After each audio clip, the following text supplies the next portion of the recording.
Hi, I'm Anna Ehrsam, Editor-in-Chief for Battery Journal. I'm here at Freight and Volume Gallery to speak with Samuel Jablon about his current exhibition, Unstung. Thank you for meeting with us today. Yeah, of course. Thanks for coming. My pleasure. So this exhibition is different from your past exhibitions, your past work, in that you've chosen to focus on paint as your primary material. Could you talk a little bit about that? Yeah, so I felt like I just wanted to sort of change things up. In the past, like I really focused on the materiality of glass or on the materiality of language and kind of making language feel like it was a material object. But the whole time they're also paintings. So for this show, I really wanted to go into the paintings and really just focus on paint as material. So I used sort of almost every kind of paint, from airbrush to acrylic and oil sticks. I just kind of really went in and like tried to make them feel as like raw and immediate as possible through paint. Nice. Well, there's a beautiful kind of tactility and gestural quality to these paintings that I think really comes from focusing on paint and the ability to sort of explore that plasticity in the language of paint more fully. Seems to have perhaps allowed you to create an interesting dynamic between the letter forms and the paint. And did that change your relationship to the language forms in your work at all? I feel like these are some of the hardest to read, like this body of work, and they're more like integrated with the paintings. Like the language, the phrases in the paintings have really kind of merged a little more, I think, in this body of work than in the previous bodies of work, where it was more like in the past it was language on top of the paintings, or the paintings over the language, so they were just like obliterated phrases. This, I feel like, there's a really good balance between the paintings kind of flowing into the words and the words kind of flowing into the paintings, and kind of like an architectural like elements where like the letters kind of create a form, like a space for painting. Absolutely, I kind of feel that way too. You've created these wonderful word forms that are embedded in the paint and formed out of paint, and there's an interesting kind of polemic at times between the word being more forward or in the foreground, and then other forms that are receding, and this kind of exploration of what is a letter, what is a form, what just dematerializes into a painted passage and becomes pure abstraction. To me, that's a really wonderful way of handling language, and it seems to advance the form of poetry in a significant way, and that you're creating these word forms that are really about paint and about the plasticity of not just the paint, but also the language and the letter itself. Could you speak to that? Yes, I mean, this body of work is like the whole show is one poem.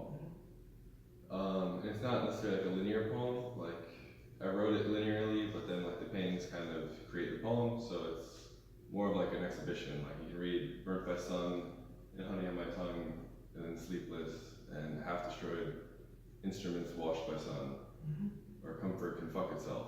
And you can kind of go in any order, however you kind of like engage with them. That's sort of what I like about the show as a poem. Like you can just kind of bounce around. And then it's really like the paintings are really about paintings. Yeah. They're really about the materiality of painting and the history of painting. And then also like these juxtaposing planes and of just like a background of painting, then like a letter, and then like a phrase appears. And you're sort of left kind of looking and piecing it together. Right. So there's an interesting dynamic where I want to read the word or the letter form, and it seems like I get caught up in the letter form itself, then trying to spell out a word, and then I'm caught up in the painting, which is an interesting kind of dynamic to have, where I'm not having a gestalt about painting at all, because I'm mindful of this intellectual process of even sub-vocalizing the letter, the sound that it makes, the form is making, and then a very painterly passage. And there's this just a wonderful kind of, I think you creating a kind of a space where language can kind of become something other than the language. It really opens up an interesting space of viewing and of kind of intellectual space that is once very optically engaging, and then there's this intellectual kind of process of trying to understand, sub-vocalizing, which I do, not everyone does that, sub-vocalizing, sounding out a word.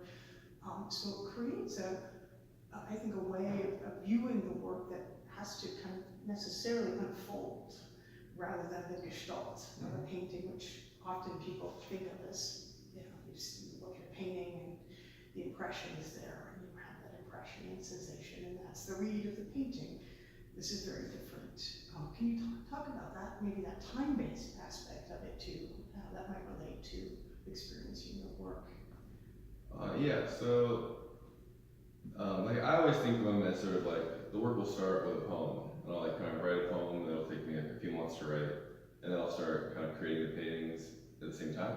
So like I'll have like be building up the layers of the paintings, and then I'll just start like kind of writing them, and they get like obliterated, and they kind of come back, and like there's this process of the language disappearing and the painting kind of reappearing, and like this fight until it kind of just coalesces.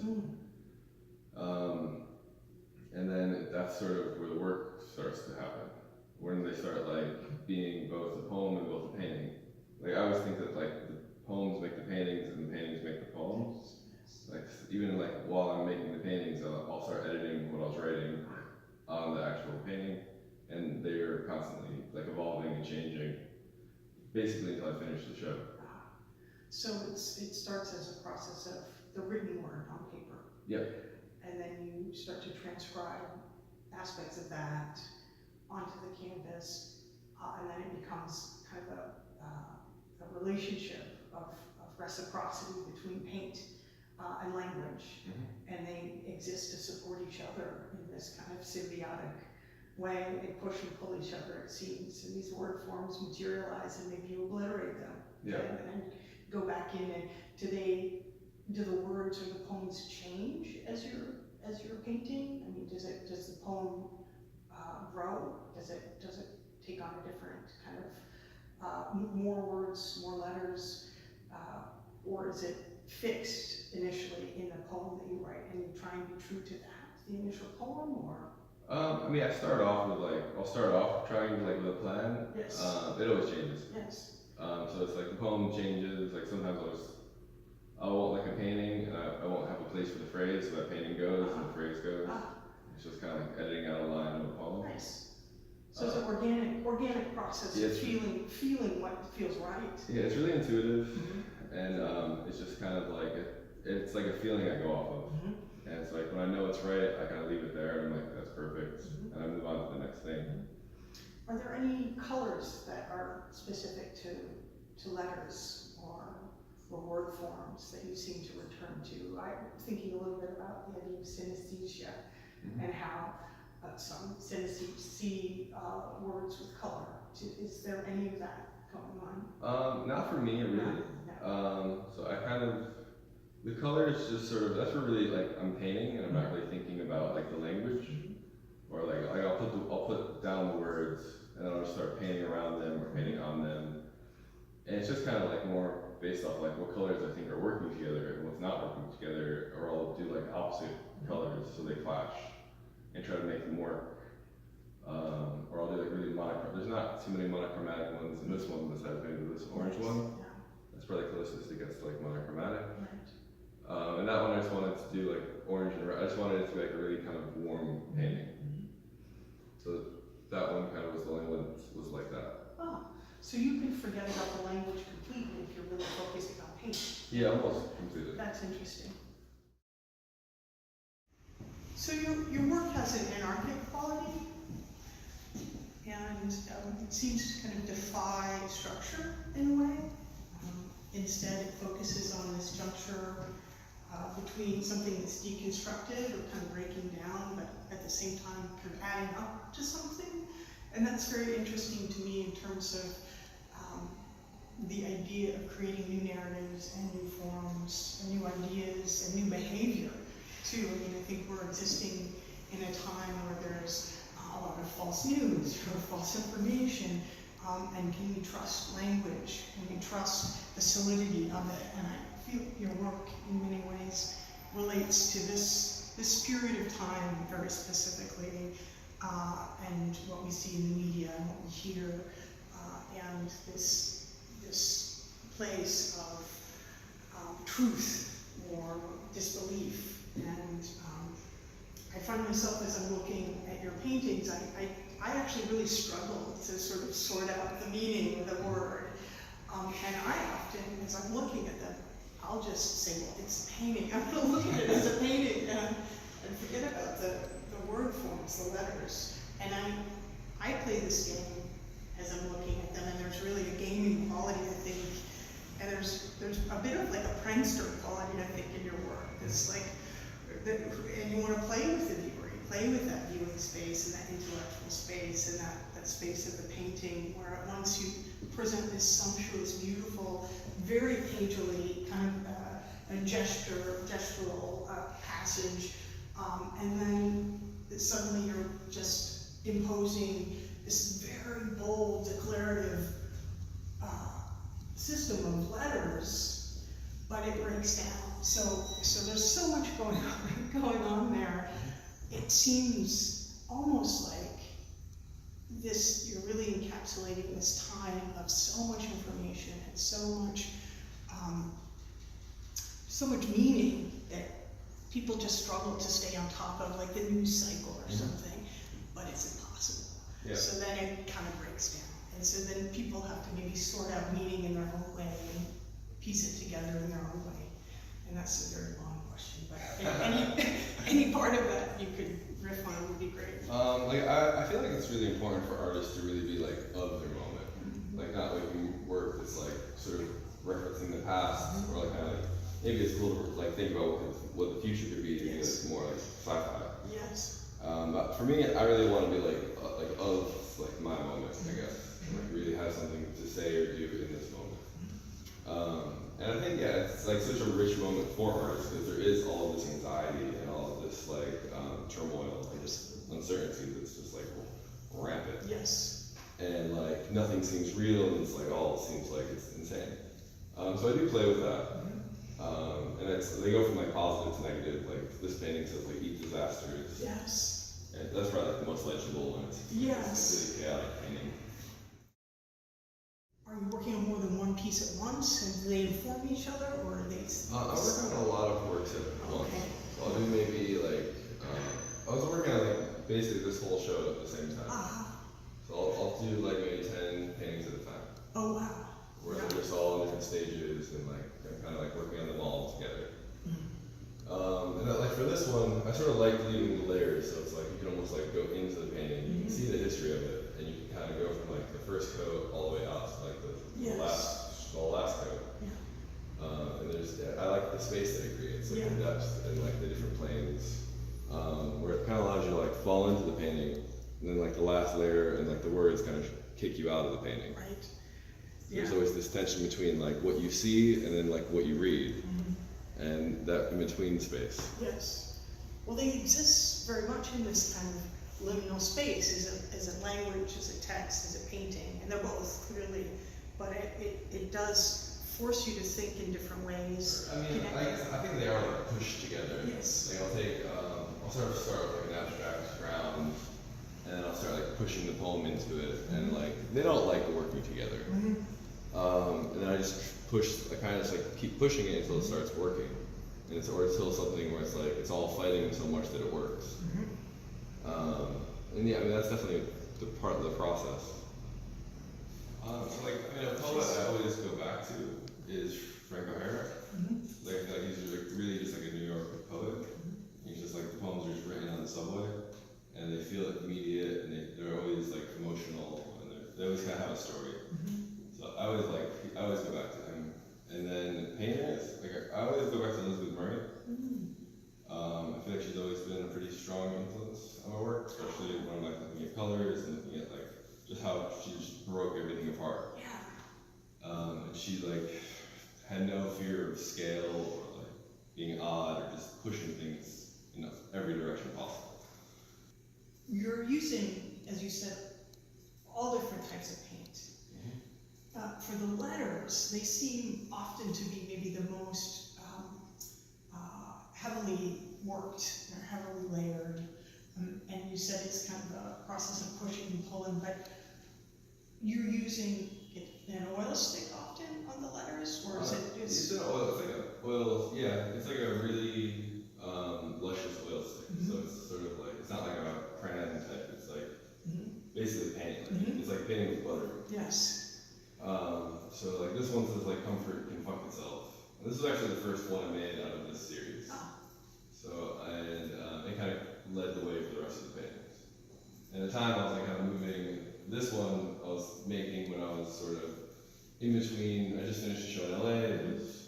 There was still like glass and materiality in the show, but a lot of things didn't have anything. And there was sort of like an in-between zone of like losing, like the paintings were kind of losing materiality and becoming flat. And I felt like that was a little too comfortable. So then like this painting emerged from that where I wrote comfort can fuck itself. Nice. Yeah. And just really like pushed this painting to like just be something I hadn't made before and I hadn't really seen before. So that's where this one came from. Nice. I can see that this is kind of like there's so much energy here. There's the colors, the gestures. It really records it beautifully, and it's interesting that this is the first that kind of started to solidify the idea for this whole body of work. How many paintings are in the show? There's 15 in the show. 15. And so that's the poem. And if you were to give one possible read of this discursive poem that's meandering, is there a preferred or meaning or poem that sort of kind of comes to mind? I mean, it's a poem, so it's like this one you can read: trouble washed by sun, comfort can fuck itself, choices blur with rattlesnakes, burnt by sun, half destroyed instruments washed by sun, sleepless, and honey on my tongue. And then you can also read it in like the reverse order and kind of leave. So it's like there's no. That's sort of why I kind of moved poetry into painting, so that you could lose the limit, like the linearness of it. Like they don't become so linear, and it just opens up the fields to be more of an experience. Yes, a physical experience, and also one that is ephemeral because it exists as you experience it, kind of walking through the space, so your body informs it, and it's informing that moment, but then it's gone as you go to the next, whereas if it's written on a page, a full poem, it's kind of all there. It's always there. It's tethered. These are untethered, I think, like just kind of liberated from the mooring of language, which that's the reason I wanted to talk to you about this work, actually, because of this kind of really full-bodied way of playing with text, with language. Do you ever think about the language poets, New York-based language poets, because they're kind of interesting as they relate to yeah, I mean, I definitely, when I was studying poetry, they were important. And I mean, I would say like that's sort of where my roots kind of are. Like, I guess like people I studied with were like whoever's left over of the Beats and like the New York School of Poetry and the Language School of Poetry. So that was sort of my background in poetry. Nice. Great. And in terms of what you're thinking in the future, this is a very ambitious body of work, and I'm sure you'll maybe take a little bit of a rest after this, or not. But what does the future hold for you? What are you thinking about moving on to? The next thing that's set is a show in Miami in 2019. So I have like a solo coming up in the fall of 2019. So I'm just starting to like think about that, and like a show usually takes me a little while, like at least 6 months to sort of put together. So I'm figuring out what that is going to be, and like how to kind of, just really what that's going to be. It's really the beginning process. Great. And it's going to be all painting? I have no idea. Okay. Like I'm starting to get back into, I'm thinking about performances, I'm thinking about sculpture, I'm thinking about sound. But I'm also thinking about paintings, I'm making paintings. So I have to sort of make some decisions. These are incredibly performative paintings. That's sort of where I want it to Yeah. be. Like I kind of Yeah. want to show like the paintings perform Yeah. in a sense. Yeah. But then also I'm open to doing performances. Mm-hmm. And like I really like how this painting just kind of feels like it's on fire. Yeah. Yeah. And then it just says honey on my tongue. And it's almost like backlit. Mm-hmm. Yeah, this one is, would you say this is a transitional piece? This perhaps? is the last one I made. Okay, From this interesting. body work. Okay.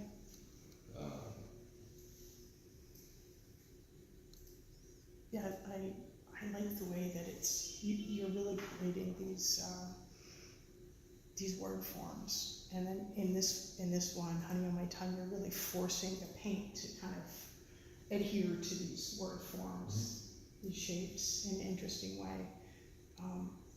And so the language is while it's discursive here, I feel like the language is more imposing in a way somehow than the paint, or both. Yeah, I mean, I kind of see this one as like the painting kind of wins. Like you start by reading, and then by the time you get to the bottom, like you just fall into the painting. Yes, yes. And it's like you don't really need to read it; you can just sort of look at it. But then it's there. It's just like really strongly, it's really present. Mm-hmm. Yeah, that's a very interesting painting. Well, I think you're doing great work in terms of advancing in the form of poetry and painting. Cool, thank you. Yeah, thank you so much for talking with us. Yeah, of Thank course. you. A pleasure, Yes. a pleasure.